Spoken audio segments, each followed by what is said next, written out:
The best advice that I have for someone who considers themselves to be a beginner in real estate is to create your own personal philosophy around what real estate is. It's a resource that we all need to be secure, right? To have four walls, a place that we can call home. That being said, I think that there's a very common misconception and a very kind of misappropriated goal that people have to buy a house. Real estate is a game of assets and it's a game of liabilities. If you buy a property and you decide to live in that property, if anything goes wrong, it's digging in your pocket. If everything goes right, you're gonna pay a mortgage. So no matter what, if you buy a home and live in it, you're creating a liability. Now, if you're not an entrepreneur, you're not looking at your finances as a business, then this may not apply to you. But if you're an entrepreneur and you're someone who's trying to stack the asset column of your life, you should really be looking at real estate as assets that you're looking to mobilize to generate cash flow, whether that's by buying, adding value, and then coming out with a profit, or by buying, adding value, and then putting a tenant in there who the tenant can cover your liability, turning it into an asset because you get cash flow. For anyone looking to get into real estate for the first time, I would encourage you to deploy no capital. Really do your research and learn.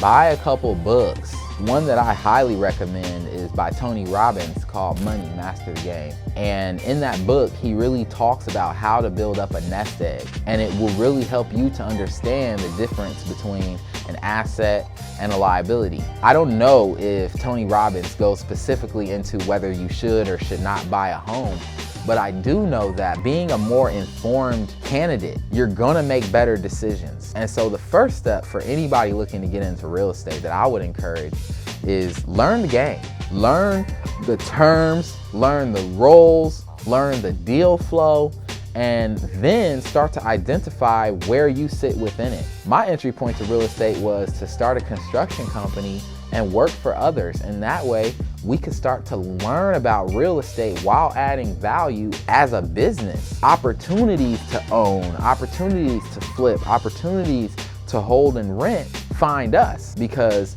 we've done good work with realtors. We've done good work with homeowners and investors. And so when that activity is happening, it passes by my desk and I can pick and choose the plays that we want to make. But when you have limited information and a limited network, you're gonna have limited plays that you can make, and you'll likely be led to do what's gonna put money in the pockets of real estate professionals. The first play is to make sure that knowledge isn't in the way and you're able to make good decisions. Real estate is what we consider a finite resource, right? There's not an infinite amount of real estate. There's a finite amount of land on this planet. And so if you aren't actively building up your portfolio, building up your domain in this field, you're gonna have the desire to do so at some point in time, whether you take action on that desire or not. If you wanna build an estate that's real, you can't get around real estate.